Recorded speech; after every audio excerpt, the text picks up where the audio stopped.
over some big stories. Vince, thank you so much for joining me again. Stephen, it's always a pleasure to be with you and your great audience. Thank you for having me.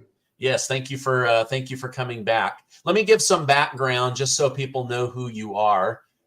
Vince is a best-selling author, a documentary filmmaker, a coveted speaker, and a fellow YouTuber like myself.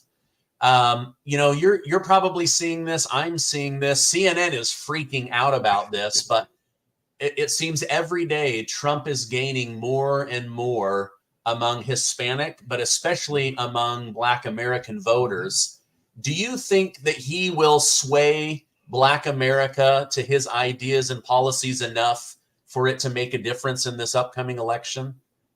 Yeah, I believe he will, Stephen. You know, I was born on a cotton plantation in Haywood County, Tennessee. My father was a sharecropper, and I was born in the Jim Crow South. And he aspired and brought us out of poverty, and I worked in a prison, and I know these Democrats well. Matter of fact, my first book, The Iron Triangle, I talked about how these elites in the Democratic Party control most Black preachers, most Black politicians, and most Black civil rights workers. I call this group the Iron Triangle. And their job is to keep their foot on the necks of Black people and keep them under control so they'll vote for the Democratic Party by hook or by crook. And these Black people, these Black preachers and Black politicians and Black civil rights workers do it very, very well. But now, because of shows like yours, and because of people like Tucker Carlson giving people like me an opportunity to come on and talk, the Black community is hearing another side of the story, and it's breaking through. Whenever I'm on your show, people pick it up, and then these Black podcasters take it and they do reaction videos on it, and it goes out throughout the Black community, and they're hearing the truth for the first time in a very, very long time, probably the first time ever. And we're telling them that the Democratic Party is a party of perverts, liars, psychopaths, and anti-Christian bigots. They're the evilest institution in the history of the world. They're the party of slavery from 1800 to 1865, the party of the Confederacy from 1865 from 1860 to 1865, a party of slavery from 1800 to 1865, the party of Jim Crow from 1865 to 1965. And for a long time, I've talked to Black people who thought that the Republican Party was a party of slavery. They thought the Republican Party was a party of Jim Crow. And now they're hearing the truth for the first time. The Democrats don't control the narrative any longer. We're giving them the truth. They're responding to it. And part of the narrative is the Democratic Party is a party that want to castrate little boys and call them little girls. As you know, Joe Biden, his administration, yesterday I read in the Washington Post that they are going to take the state of Tennessee to the Supreme Court. Why? Because the state of Tennessee made it illegal to give sex change operations and puberty blockers to children under the age of 18. And Joe Biden's administration is going to take Tennessee to court to make sure to block them from not being able to do this.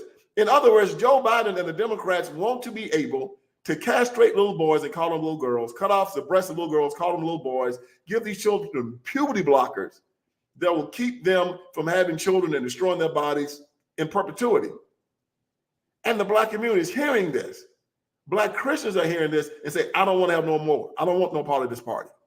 So again, we're putting the information out there. The people are hearing it. They're responding to it. Donald Trump's against all of this. They're finding that the Democrats are bringing over all these illegals, allowing them to come into their communities. They're seeing the fentanyl and the drugs and their rents go up because these people are competing for spaces. They're seeing that the Democratic Party will not allow school choice. They're keeping these children trapped in these failing schools where Donald Trump is for school choice. They see the Democrats want to take your guns away and you're living in a war zone where Donald Trump says you have a right to keep and bear arms. They see the Democratic Party. See how they're all going crazy now because the state of Louisiana wants to put the 10 Commandments back in the schools, right? They're going to try to block that. Where Donald Trump is saying, well, children should be able to learn about their religion, but the Democratic Party will try to, if you kneel at a football game to protest your government, they'll applaud you. But if you kneel at the same football game to pray to your God, they want to put you in jail. This is an evil institution.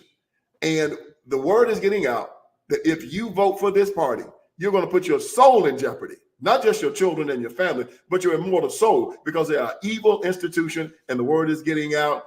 And I think he's going to get more than 20% of the black vote, actually. Wow. Wouldn't that be something? You know, I read that women are significantly more attracted to Democrat policies than men. Could this be why they're trying to make so many little boys into little girls? Yeah, man. The man is a threat. You know, Jesus Christ gave this great parable when he said that if the thief was coming into the strong man's house, he would first have to bind the strong man, because if he didn't, the strong man would wait for him and would allow his house to be broken up. So Jesus Christ even said that before the thief can come in, he has to first bind the strong man. The man is the problem. The man wants order. God has told the man what he wanted his order to be. And so if you can feminize the men, if you can make them weak, see, they can't deal with America, because we used to have those guys like the guys that stormed the beaches of Normandy.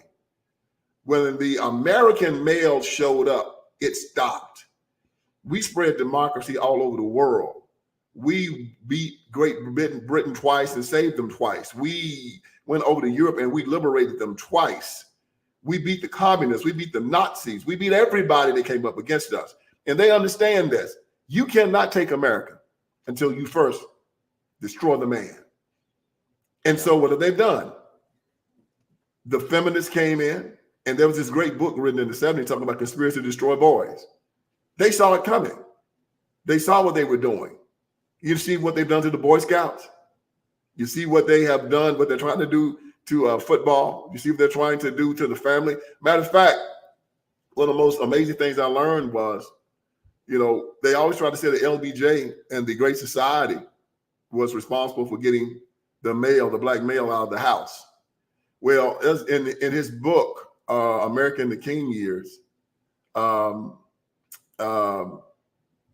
Branch wrote, and also David Garrow wrote, that when Patrick Moynihan did the Moynihan Report and was showing that welfare was destroying the black family, they took it to the civil rights community, and Moynihan said we need to use the federal government to put the black man back in charge of the family. He told this to LBJ, and LBJ said, let's do it, but I had to get the civil rights community to sign off on it. Well, it was written that the civil rights community went crazy, that Martin Luther King Jr. and them went crazy on Moynihan. Said that Moynihan barely got out of that room alive, and that they demanded that he put the man-in-house clause in welfare that says that the woman could not get any help unless the man was out of the house. So the civil rights community and Martin Luther King Jr. them were behind the man-in-house clause. They were the ones that demanded that welfare kick the man out of the house. And this was all a communist scheme and a communist construct to destroy the family, get the man out so they could come in and feminize the men, feminize and destroy the family. And now you see what we got. We can hardly fill the quota in the military now because they have become so woke. Yeah.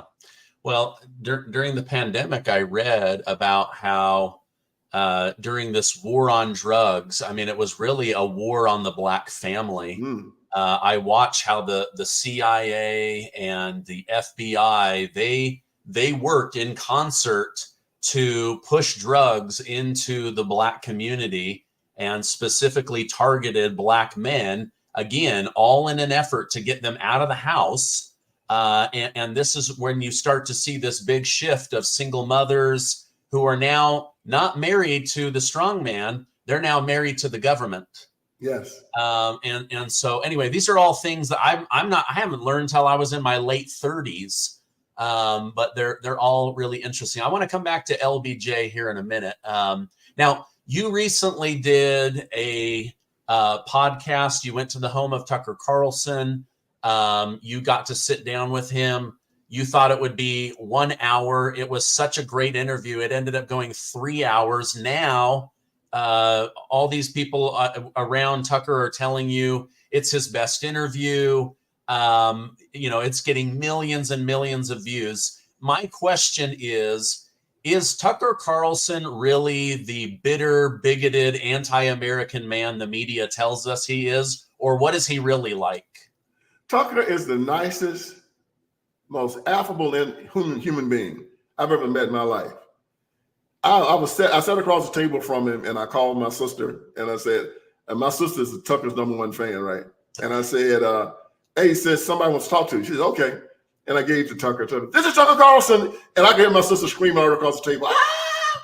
He took the phone outside and talked to my sister for 20 minutes. 20 minutes. Wow. And just came in beaming about the great conversation he had. And then I called my other sister. He talked to her for 20 minutes and just had this, and they just talked about the pleasant conversation they had. And Tucker did this because he's just a genuinely nice person. The only reason why I left early as I did was because my plane was leaving at 4 o'clock, and they had to get me back to the airport, and I had to have an hour and a half drive to get there. But he and I just, we had breakfast that morning. I got there at 9 o'clock. I didn't leave until about 1 o'clock. And we just had this great conversation, me and his staff, me and the people there. It was a great experience. And I'm going to tell you, people that say that about Tucker Carlson that don't know him, and they're just people that's trying to destroy his reputation. You look at his subject matter. You look at what he talks about, and you see that he's genuinely trying to ring the alarm and tell people about these people who are lying to us every single solitary day, whether they be Republican, whether they be Democrat. He admits to the times that he had been lied to, that he had been used to foment false information, and that he regrets it. And now he has his own network, and he can talk about what he wants to talk about. And the subject matter is absolutely, positively amazing. And he's going to change the world with it. Yeah, well, his show single-handedly gets more views than all of CNN. So you can imagine this network who is dying, doing everything they can to stay alive so that they can continue to spread lies and government propaganda and falseness and defamation. Right. They are just so jealous of his success. Did you see that Jake Tapper and CNN are now being sued for $1 billion? It might put CNN into bankruptcy. I did not hear about that. What is that about? So Jake Tapper, after the horrible Afghanistan withdrawal from Biden, a veteran was there who is now known to have saved many, many people during that withdrawal and his time in the military. They started bad-mouthing this guy. They started like trying to burn his reputation. They were saying that he was illegally running a weapons black market to profit off of the death of Americans and the U.S. government. And now he's got some strong backers, and they are suing the pants off of CNN. I'm actually excited to see what happens. It's about time. CNN has done a lot of damage. Matter of fact, the news media in particular has done a lot of damage, especially the black people. They understand it's like a slave plantation, that in order to keep control, in order to keep power, they got to keep the black community under their heel. When they found, or when they did this poll that showed that over 20% of black people were now going to vote for Donald Trump, they said the White House was freaking out. And, and the funniest thing I ever saw in my life was when Joe Biden decided that he wanted to go and try to get the black vote. He went to Morehouse College to try to talk to young black men at Morehouse. And it was hilarious, man. He up there talking about the MAGA crowd gonna put you in the back of the bus. They gonna shoot your water hoses and they gonna stick the dogs on you. And the black boys looking at Joe Biden like, man, what are you talking about? These young men are at Morehouse College. Morehouse College is a historically black college that is might be 100% black for all I know, and it's an all-male college. These young black boys have segregated themselves. They're not concerned about what white people think about them. It ain't that they hate white culture, it's that they love themselves. When Joe Biden going there trying to scare these young men into believing that they're going to be put at the back of the buses and the water hoses are going to be shot at them, he's crazy. These young men will pull out a 38 and they will unload it on you if you try to shoot them with a water hose. We're a completely different type of people now. Black people, like everybody else, wants to make sure that, number one, that you don't try to keep them from praying to their God. Number two, that they can protect their families and feed their families. And that's mostly all people are concerned about. We go to war to defend the way of life. And then we want to protect and we want to rear our children the way we want to rear them. Instead, they got drag queens coming to the public education system, shaking their behinds in your children's faces. They want to allow children to use the public education system, have to allow children to transition without the parents' permission. The boy can come to school with a pants and shirt on, and then they take him into school and they put high heels and rouge on him. You look at Joe Biden, his freak show he got in his cabinet with all these weirdos walking around at Rachel Levine, a man in a dress. And sometimes, you know, a man can fool you. Some of these transgenders can put on a dress, you can think it's a woman. No, not this dude. He looked like a man in a dress. Look like and everybody got to walk around him and pretend like he's a woman. And then if you call him sir, he want to get an attitude and get you fired. Look like a fool. So everybody got to lie to make sure that he's happy. And they allow this. They had this Sam Britton guy. You remember him? He's bald head, red lipstick, mustache, had on pumps and a high heels, and walking around, and everybody had to act like, you know, that there wasn't nothing wrong with him. Come to find out he was stealing women's clothes and all kind of stuff like that. And instead of helping that young man out and saying, look, this boy needs some help, we need to get him to a psychiatrist or something, they exploited the young man. Exploited him. Then you got Pete Buttigieg walking around, married to a man, knowing that the church, the Catholic Church, most of the Protestant churches see that as an abomination. And what did Joe Biden and them do? They gave him a middle finger to the church. See, yeah, we're going to give him a job in the cabinet so you can look at him every day to show you that we disrespect you. And then they got this little Jean-Pierre girl, the little black girl that speaks for Joe Biden every day. And she tells everybody, well, I'm the first Black, Haitian, lesbian woman to have this job. And you look at it and say, so why you got to tell everybody that you're a lesbian? Don't nobody care about how you get down. Why is it necessary for you to go up and tell everybody how you want to have sex?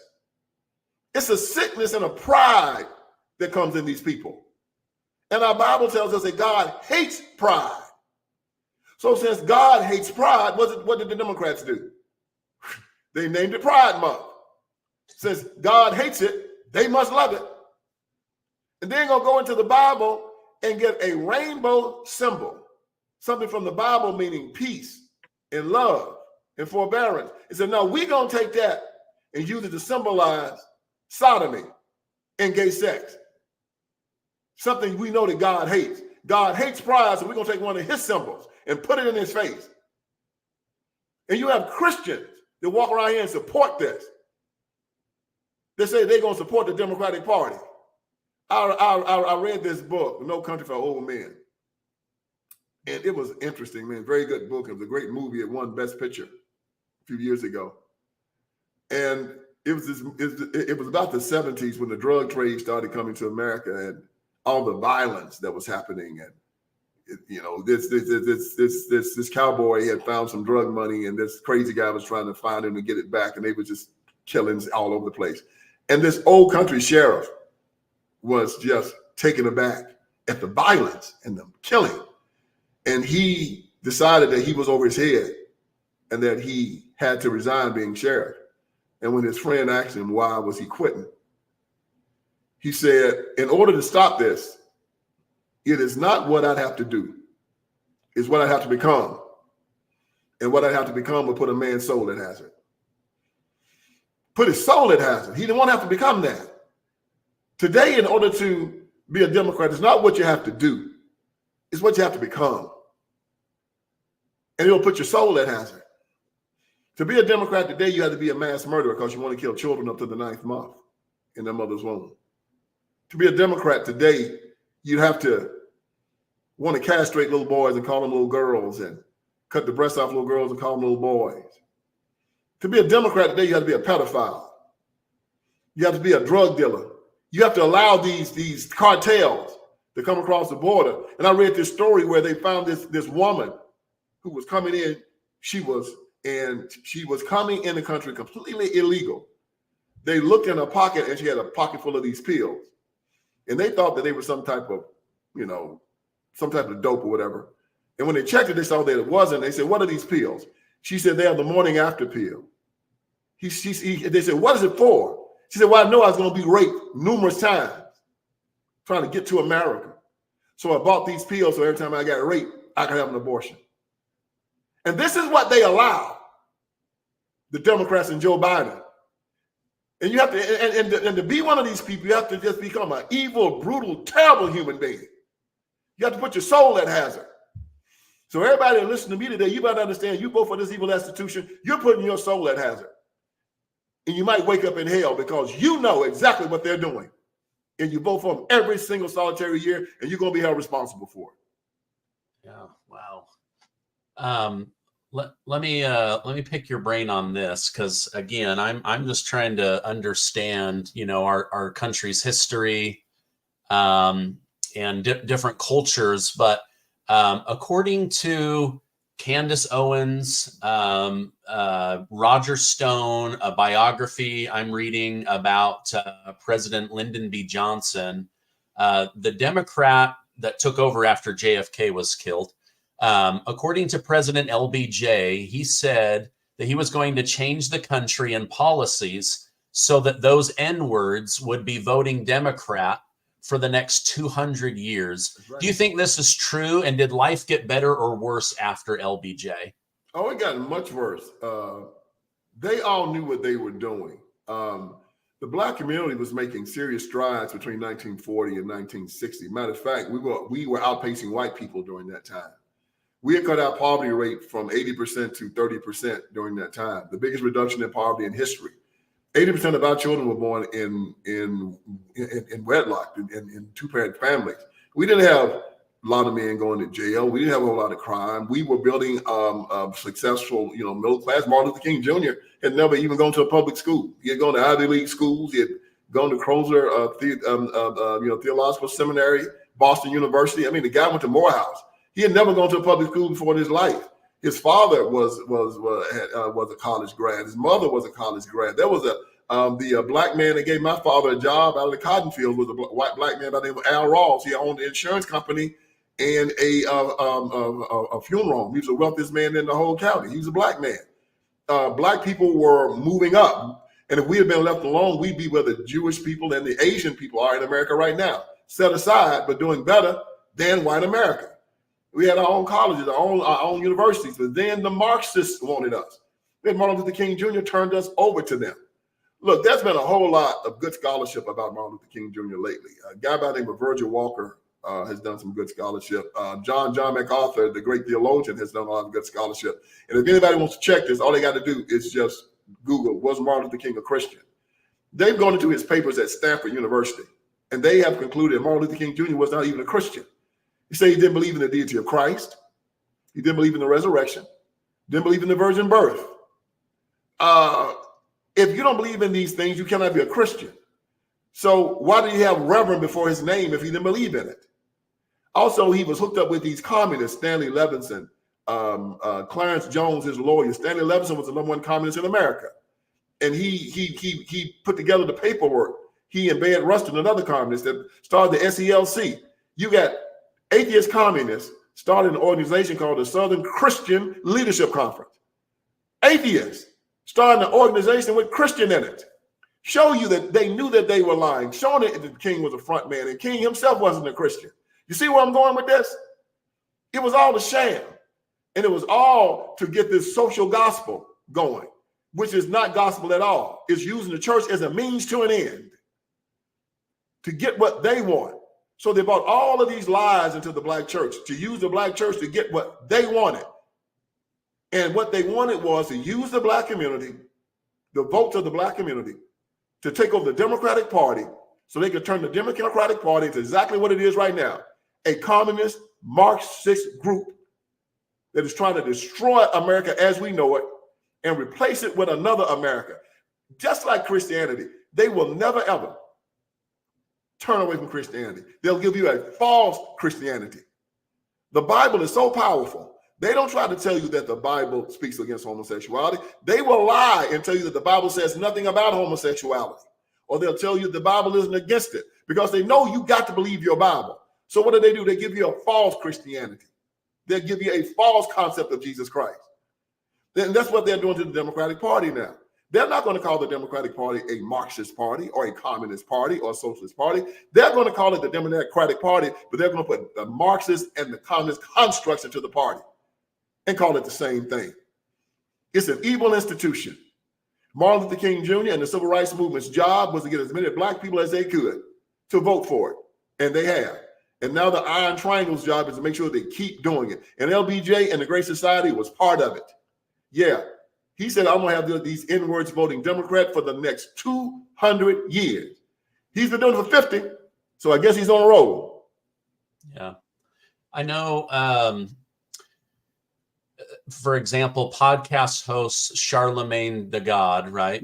Yeah. He, such a humble title. But even he, you know, he's not like, oh, I'm ready to go vote for Donald Trump. But he's looking at the Democrat Party. He's looking at Kamala Harris. He's looking at Joe Biden, and he's going, "Wait a minute, I've been fooled. I'm not. You know, you guys are not representing us as Americans. You're not representing us well." I think his eyes are being opened. Would you say that is maybe even representative of a greater group of people? This experience that Charlamagne is going through? Yeah, hopefully. You know, Charlamagne is ignorant, and he's finally coming around. It took him a long time. He's slow but sure. They still have this victimization concept here in the United States of America, where they believe in white supremacy and systemic racism and all this kind of thing. Well, I tell people all the time, I can't believe in white supremacy because there's no one superior to me. Why is that? Because I'm a child of God and I'm an heir of Jesus Christ. There's no one superior to me. I can't believe in, and if you think that you believe in systemic racism, which is called, you know, inside the black community, all the Democrats run the systems. So if there is systemic racism, the Democratic Party are the ones that are systemically racist, and they are. They control every majority black city. They control every majority black district. They control every ghetto. They control every whole house, every crack house, every failing school, every corrupt police department that's sending black men in jail, the juries, the judges, the jails, all of it. They control it. You're talking about, you know, white supremacy and systemic racism and white privilege. Well, okay, you can say that there's a privilege to be white. It is a privilege to be white, but it's also a privilege to be black. Heck, they got privilege, I got privilege. I came from a great family. I've lived a great life. I was born in the greatest country in the world, United States of America. I'm an heir of Jesus Christ, and I'm not giving up any of my privileges for anybody. So they're trying to get white people to give up their privilege so they can catch them. No, you don't ask somebody to give up their privilege. You use your privilege. God gave us all gifts, all of us. But we walk around with gift envy. I look at your gift and I want it instead of taking my own gift and cultivating it. You know, I don't care how much money you got. When your air conditioner go out, you got to call the HVAC man because that's his gift. If you want a good meal, you got to go to a good chef and sit down and eat because that's his gift. If you need your yard done, you got to call a good yard guy and a good landscaper because that's his gift. If your car breaks down, you got to go and get yourself a good mechanic because that's his gift. If your heart start hurting you and your chest start thumping, you got to go to a good doctor because that's his gift. And when we all elevate each other's gifts, this is a beautiful country. It's a beautiful society. But what does the Democrat say? Envy, hatred, covetousness. I want what you got. And if you don't give it to me, I have the right to come and take it from you. And this is why the black community following behind that stinking thinking don't have anything. You have to say, I am going to make myself useful. I'm going to find a skill that people need and they will pay me for it. And then I will live myself a very, very good life. But instead, they don't tell you to admire people. No, they tell you to envy them. See, the flip side of envy is admiration. I can look at what you have and say, wow, man, that is awesome. That's great. Like, look at what you guys do. Stephen Gardner make me sick, think he balling. And that's the Democratic Party. They're hateful, they're resentful, they're spiteful. And the black community is reflecting that. And it came all the way from the civil rights movement, where these black preachers were supposed to be telling you, If God has ordained something for you, it is nothing any racist can do to stop it. You don't have to march. Ask Moses. Moses went up with a stick and told Pharaoh, you need to let God's people go. Now I'm trying to make it easy on you. You can either let them go easy or you can let them go hard. But God is going to move you. You're going to let them go. Instead, we had black preachers telling us, well, God said we can have this, but we got to go ask the white man first. Well, what does that do, Stephen? That puts the white man over God, doesn't it? God has said you can have it. Hold on now. God said, well, let me go ask the boss first. Let me go ask the white boss. Boss, Jesus said I can have this, but I need to check with you and make sure it's okay first.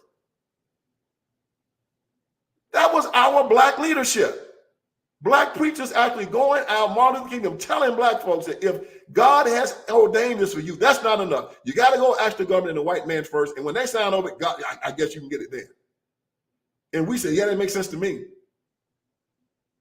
We have to pull that type of thinking up, root and stern. But again, King was an apostate. He was more like Rasputin than he was like Jesus Christ. Somebody had 45 girlfriends, raping women, drinking, fighting, smoking, fornicating. Whatever it was, a joker wasn't supposed to do, Martin Luther King Jr. did. Martin Luther King Jr.'s whole life was a Diddy party.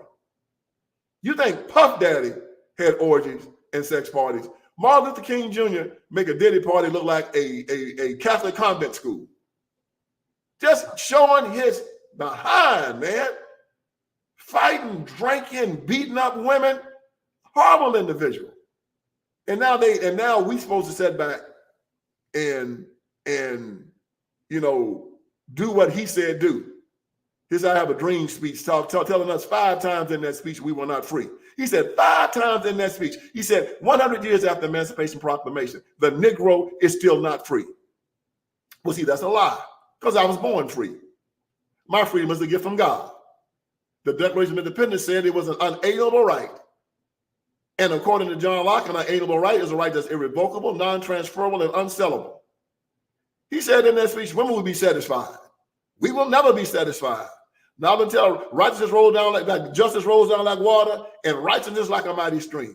It's a fancy way of saying never. Never. Whereas our Bible tells us, Jesus said, my peace I leave with you.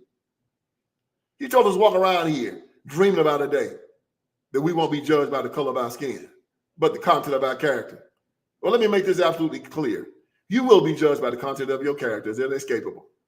And I'm not going to be walking around begging white racists not to judge me by the color of my skin. If you don't like me, you don't like the color of my skin, that's your problem. You put your hands on me, you don't have another one. Judge me by it. Underestimate me at your peril. Everything he talked about was anti-Christian because our Bible tells us we're not to be concerned about how man views us. We're supposed to be concerned about how God views us, period. Love him. If he hates you, love him. If he despises you, love him. But you're going to treat me like a man. I'm not going to be your pinata, and I'm not going to lay down and let you beat my wife and my children like Martin Luther King Jr. said. We gave up our manhood to that movement and to the Democratic Party. Well, they didn't get mine. And I'm telling all men, take it back and refuse to vote for a party that says they're going to allow demented men to go into the bathroom and watch your wife and your daughter urinate. Yeah, the bathroom bill. Don't tell a grown man you got to use the bathroom that coincides with your biological birth. Not us. I want to go into the women's bathroom and watch your wife and your daughter urinate. And then you got men that's going to vote for that and walk around and call themselves men. I don't watch my wife and my daughter urinate. You think I'm going to let some strange man do it? I wish you tried. Not today, bro. I'm going to beat the living hell out you if you go in that bathroom while my daughter's in there. Try. I want you to try. There are 2 types of people in this world. Those that say, I wish you would, and those that say, you better not. I don't want them to say, I wish you would. I don't care what the laws say. We have to start standing up and telling the truth again. The Democratic Party is the party behind all of this sick crap. And we need to throw them into the ash bin of history. Yeah. Wow. Amen. Amen. We're coming up on our time here. So I have one more question that I want to go through with you.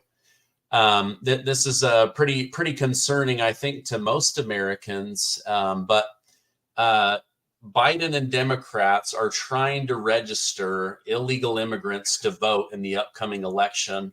From the Darien Gap in Central America all the way up through to Mexico, illegals are being told Biden is the one letting you in and you need to vote Democrat. Yeah. Do you feel like this invalidates your vote? Do you feel like this will have a negative effect on the country if a bunch of socialist, not Americans are now a big enough group to control the Americans and the taxpayers? Are they trying to replace freedom-loving Americans with socialist-minded populations? What are your thoughts on this? Yeah, man, the great replacement is not a theory. It's a great replacement fact. You're allowing, I think close to 10 million people have come over since Joe Biden has been president. Just opened up the borders and just allowed everybody who wants to come into this country. They're finding terrorists. They're finding all kinds of people coming across that border. And this isn't new. Our Bible tells us that when the Egyptians saw that the Jews were getting too many in Goshen, that Pharaoh put out a decree to the midwives. He said that when you see a girl child, let them live. When you see a boy child, kill him. Kill him. It's nothing strange about tyrants and totalitarian states replacing the people that they don't like in their midst. Even America has been known to do it. That's what the Trail of Tears were about. They took the Indians that they didn't want, mixing with white people. They sent them out west. Replacement. That's what Hitler did with the Jews. We don't like them any longer. We're going to replace them. And the people they're trying to replace in America, and hear me well, is the white Anglo-Saxon Protestant, the WASP. He is their enemy because the white Anglo-Saxon Protestant has a lifestyle that is abhorrent to the liberal Democrat. LGBTQ, no to the WASP. Drugs, no. Abortion, no. A public educational system devoid of God, kicking God out of the public square, no. Taking away your right to keep and bear arms, no. The WASP and the Democrats are completely opposite. The evangelicals belong with the group of white Anglo-Saxon Protestants. They are coming to kill you. Not figuratively, I'm talking about kill you. They want to kill Mormons. They want to kill white Anglo-Saxon Protestants. And they want to kill evangelicals because these people's lifestyles are abhorrent to them. Once they get power, they're going to do everything in their power to eliminate that population from the United States of America. They're coming. I hope you're ready for it. I've been giving you warning. They're not going to get me. I was raised down south. I see them coming 1,000 miles away. How you think I live so long and they ain't got me yet? I keep my head on the swivel with them, man. I know when they're coming. But white Anglo-Saxon Protestants have walked around in this country, it's belonged to them for so long that they're very, very comfortable here. And they don't know that these Democrats are sitting around and these perverts have been planning. These perverts have been putting together ideas and plans and policies that when they sling the trap, when they spring it, they don't even see it coming. I'm trying to warn you. They're bringing all of these illegals over. They're putting them all strategically around this city. They're bringing all of these terrorists and whatnot in here for a reason. And when they spring the trap, it's going to be sprung. You better make sure that you get Joe Biden out of the White House. They're close to being able to close the loop on what they're doing. They're going to do all they can. That's why they got Donald Trump. I mean, I did a podcast on my show, the Vince Everett Ellison Show. Y'all need to check it out.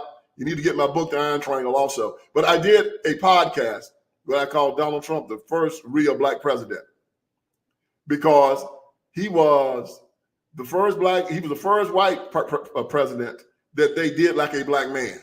Trumped up that the Democrats did like they did black men. They've been chasing black men for years. They've been using lawfare on us for years. They've been lynching and putting us in jail on false charges for years. There have been books written about it. You know, there have been movies made about how they trumped up charges on black men and just locked them up. Well, they've done it on Donald Trump.